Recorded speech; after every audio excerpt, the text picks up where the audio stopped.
alaikum assalam wa rahmatullahi ta'ala wa barakatu. kan makalla jiya a samu wasu wato yan kabilan Igwe wanda suka kai hari ma Fulanika a kan hanyar su zuwa Ondo State. A matsayin ka me za ka ce akan abubuwan da ya faru jiya? a'udhu billahi minash shaitanir rajim, bismillahir rahmanir rahim, wassalatu wassalamu ala ashrafil anbiya'i wal mursalin sayyidina Muhammadin wa ala alihi wa sahbihi wa sallam. Assalamu alaikum ya jama'atul muslimin. To ni abin da zan faɗa dai yadda Allah ya ɗora mu, inna lillahi wa inna ilaihi raji'un. Gabaki ɗayan mu lillahi, kayan Allah ne, shi halitta mu, shi ne abin bauta mu da gaskiya, wa inna ilaihi raji'un, kuma zuwa gare shi mu masu komawa ne. Wannan karantarwar musulunci kenan, inda duk wani abin bakin ciki ya faru. Abu na biyu, gaskiya wannan abun bakin ciki ne gare mu dukkan 'yan Najeriya, mu musulmi da kiristoci da wanda ba ma musulmi ba kiristoci ba, tunda abu ne wanda ya shafi halakar da rai, wanda kuma duka ba wanda yake son wannan abin ya shafe shi, ba wanda yake so ya shafi ɗansa ko matarsa ko na kusa da shi ta nan da can. Da haka ina taya mu bakin ciki dukkanmu gaba daya Najeriya, na jaje ga iyalan wayannan mutane, wanda muka sani da wanda ba mu sani ba tare da bambancin gurin zama ko bambancin addini ko abin nan ba. Da wanda ya koma ga Allah da imani, Allah ya mar rahama. Da wanda ya rasa ransa a yadda duk yake, na ba da haƙuri wato ga jama'a gaba ɗaya. Abu na uku kuma, duk abin da ya faru yana da kyau mu duba ina aka samu hanyar mafita mu yaba mata.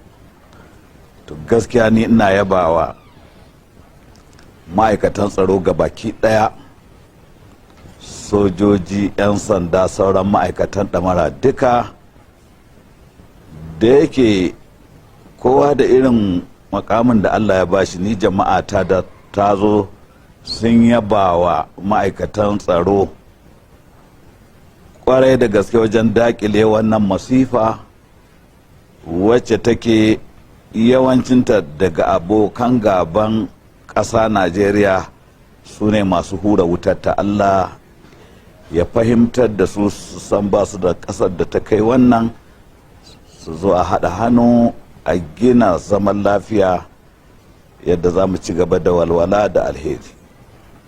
Duk yawancin wanda ya zo ya tambaye ni, na ce wannan ya baya me yasa kake, sai ce ya auna da yanzu ne.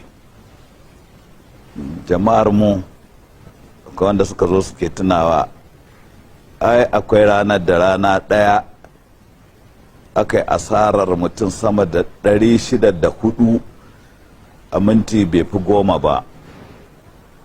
To a nan ina yaba wa mutane wajen haƙuri. Mu talakawa, kar wani ya ruɗe mu, mu ɗauki doka a hannunmu. Zaman lafiya ya fi zama ɗan sarki. Yanzu hatta hirar nan da ake, inda ba zaman lafiya ba za ta yiwu ba. In ba zaman lafiya ba aure da za a iya taruwa a ɗaura cikin nutsuwa. In ba zaman lafiya noma ba za ta yiwu ba. In ba zaman lafiya hukumar ma ba za ta iya gudanar da abin da take so ba. Duk wanda ya ba da haɗin kai bai ɗau doka a hannunsa ba, Allah ya mar albarka. Na yaba wa 'yan jaridu waɗanda suka daure suka baɗi gaskiya. Ba kyau a ce jarida ta zama kaman hawainiya, abinda take so ta faɗa, abinda ba ta so ta rufe. Wannan kuskure ne. Duk wanda yake fagen labari kar ya yi wannan, duk wanda yake fagen wa'azi kar ya yi wannan. Mu tsaya daidai wa daita, Allah zai tausaya mana, mai nasara. Saboda haka kuma siyasar ƙasa ina yabawa shugaban ƙasa, musamman yadda ya nuna tausayi, ya fito ya jajanta ya bayyana matakai da aka ɗauka na gaggawa da su da gwamna na wannan jiha ta Filato, kuma na yaba wa zumuncin da gwamnan Ondo. Filato daban in an dubi jiha wanda daban, in an dubi ƙasa kuma duk ɗaya ne. To ya jajanta game da abin da ya faru. Wannan tsari ne mai kyau, abin da ya samu kowane gwamna, kar wani ya hura wuta ya zamanto an tare an kashe wutar. Na ga Allah ya taimake mu, rigimar ta lafa kwarai da gaske. Na yaba wa iyaye da ba su yarda 'ya'yansu sun haɗo layi suna doke-doke ba. Wanda ya rufe kofar gidansa ya cinna mata wuta, an tashi sai ya yi rauni, gajeren zango kenan. Allah ya kiyaye. Saboda haka wannan abin da iyaye suka yi, maza da iyaye mata, na gaya wa 'ya'ya a yi haƙuri. Yanzu waccan 604 da aka yanka a minti kaza a wani zamani, amma a wannan jihar yanzu ya kaga ya zamanto tarihi. To in mun tashi aunawa sai mu ga lallai shi gwamna Lalon mai son zaman lafiya ne, sai mu ga shugaban ƙasa Janaral Muhammadu Buhari mai son zaman lafiya ne, mu kuma talakawan ƙasan masu son zaman lafiya ne. Don Allah 'yan Najeriya kar mu buɗa ƙofar da za a cuci ƙasanmu, a cuci addininmu, a cuci iyalanmu, a cuci abin nan. Mu daɗa runguma haƙuri. Ina roƙon Allah ya mana albarka gaba ɗaya, Allah ya tsare Najeriya. Kuma duk gwamnatin da ta ce na kafa kwamiti na kaza, to duk 'yan Najeriya na jirar me zai fito na kwamitin, wani hukuncin za a yi, kuma tabbatacce ne ko dan alafa kawai.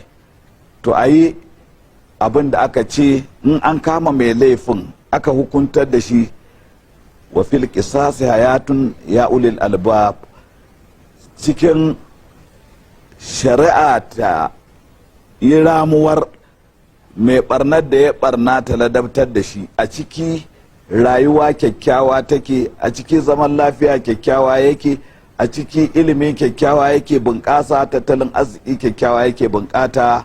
Allah ya zama da mu lafiya. Na yaba mana ga baki ɗaya, kuma na yaba wa 'yan jaridun da suka tsaya suka rike kambunsu. Mu ci gaba da harkar ginin ƙasanmu da roƙon ubangijinmu, kowa da kowa a cikin ƙasa gaba ɗaya. Don Allah mu koma mu gawa 'ya'yanmu da matanmu, mu roƙi Allah ya ƙara mana lafiya da zaman lafiya da yarda da juna. Abinda ya sa na ce in an ce a za a yi hukunci a yi. Kaga masu tare hanya suna kashe mutane a fa Najeriya, ba wannan ne karan farko ba, kuma an taɓa samun gwamnatin da ce an ɗauki mataki. To wancan matakin fada ya yi aiki, watakila wannan fada bai yiwu ba. Sannan na baiwa do mutumin da aka ce ga hanya ba ƙona da ido ba na ganin gari ba. Idan 'yan gari suka ce ga hanyar lafiya, to a bita da shekara. Komai gajarta hanya in mai hatsari ce, to a ba da haɗin kai ga wanda wato ya ba da wannan shawara. Allah ka ji kandun mai imanin da ya koma ga Allah. Allah kada ka maimaita mana wa'annan masifu. Ubangiji ka zaunar da Najeriya lafiya, ka taimake mu taimako na duniya da taimako na lahira. Wa sallallahu ala sayyidina Muhammadin wa ala alihi wa sahbihi wa sallam.